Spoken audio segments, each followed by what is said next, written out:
अंचलों की पॉलिटिक्स और अंचलों का बैलेंस बनाने के लिए दल बहुत प्रयास कर रहे हैं। मध्य प्रदेश के महाकौशल अंचल में उन प्रोजेक्ट्स के ऊपर इस वक्त सियासत गरमाई है जिन्हें शुरू किया था कमलनाथ सरकार ने या मंजूरी दी थी, लेकिन शिवराज सरकार बनने के बाद उन पर काम हुआ नहीं है। अब कांग्रेस ये आरोप लगा रही है कि कमलनाथ सरकार में जबलपुर के लिए स्वीकृत 2000 करोड़ के विकास कार्यों को नई सरकार ने ठंडे बस्ते में डाल दिया। जाहिर है कांग्रेस मुद्दे पर मुखर तौर पर हमलावर है। विकास की उपेक्षा, महाकौशल की दुखती रग। इसी मुद्दे पर 38 सीटों वाले महाकौशल की सियासत में तपिश बढ़ रही है। कांग्रेस का आरोप है कि satellite city, tiger safari, Gwari Ghat से तिलवारी घाट के बीच नर्मदा रिवर फ्रंट, तीन पत्ती चौक से ग्वारी घाट तक नर्मदा ग्रीन कॉरिडोर, भटौली में 50 हेक्टेयर जमीन पर टेक्सटाइल पार्क, जबलपुर में डेयरी कॉलेज और फूड प्रोसेसिंग कॉलेज, नया शास्त्री ब्रिज, तहसीली चौक से अब्दुल हमीद चौक तक फ्लाईओवर जैसे प्रोजेक्ट के काम नहीं हुए। कांग्रेस इस मुद्दे को लेकर जनता के बीच जा रही है।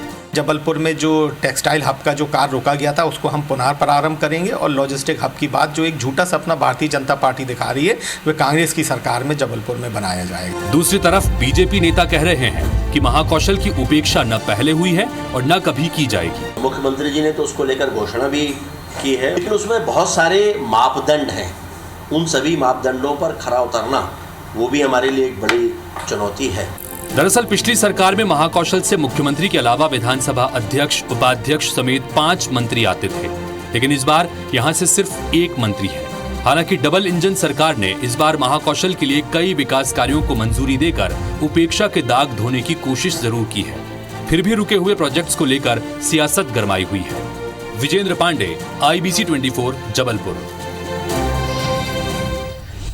तो इसमें तो कोई शक नहीं है, देश के महाकौशल अंचल जो है वो दरअसल भारतीय जनता पार्टी के लिए एक टिपिकल टास्क रहा है। इसकी 2 बड़ी वजह हम देखते हैं। पहली वजह तो ये है कि वहां पर उपेक्षा के आरोप खुद भारतीय जनता पार्टी के सीनियर नेता लगाते रहे हैं। वहां खुद उनके अपने नेताओं, पूर्व मंत्रियों की कुछ ऐसे बयान रहे हैं जो सरकार को असहज करते, मुश्किल में डालते हैं। और दूसरा विकास का मुद्दा जो हमने इस रिपोर्ट में भी देखा वो भी बड़ा मुद्दा है। हम चाहेंगे कि आप जरूर इस पर हितेश थोड़ा सा ग्राफिकली भी समझाएं, जरा आंकड़ों की नजर से बताएं। बिल्कुल, मध्य प्रदेश की सियासत जैसा आपने कहा कि महाकौशल संभाग बहुत महत्वपूर्ण है और आंकड़ों के जरिए दर्शकों को भी समझाने की कोशिश करते हैं कि गणित महाकौशल का क्या कहता है। तो सबसे पहले अगर बात करें इस पूरे संभाग की, इस पूरे संभाग में 38 सीटें हैं, 38 विधानसभा सीटें हैं और 8 जिले आते हैं। तो 8 जिलों की 38 विधानसभा सीटें बहुत महत्वपूर्ण हैं।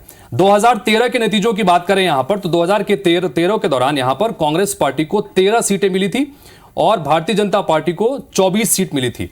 और 2018 के आंकड़े स्क्रीन पर आपको दिखा रहे हैं, ये नतीजा बिल्कुल पलट गया था। कांग्रेस 24 सीट जीतने में कामयाब रही थी और 13 सीट जो है वो गई थी भारतीय जनता पार्टी के पास। 12 सीट ऐसी हैं जो ST वर्ग के लिए यहां पर आरक्षित हैं।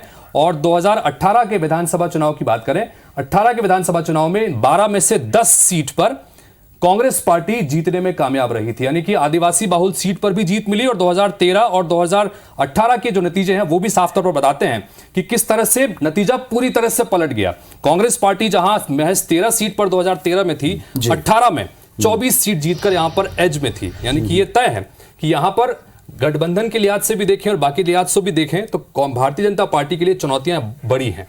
और अजय विश्नोई, मैं अब खुलकर नाम का भी जिक्र करता हूं, सबको पता है हालांकि उस अंचल में अजय विश्नोई पूर्व मंत्री बार बार यही बात कहते रहे कि साहब यहां सीटें देख लें, सीटों के लिहाज से एक बड़ा पोर्शन है, आप विकास की संभावनाएं देख लें, एक बड़ा पोर्शन है। राकेश सिंह भी जब अध्यक्ष हुआ करते थे तब भी उन्होंने कहा था कि महाकौशल को उसका हिस्सा अब तक नहीं मिला है। विवेक तनखा और तमाम उस इलाके से आने वाले कांग्रेसी नेता इसी बात को तो उद्धृत करते हैं, बार बार उठाते हैं। अब देखते हैं कि इस गणित का ख्याल कितना बीजेपी रखती है।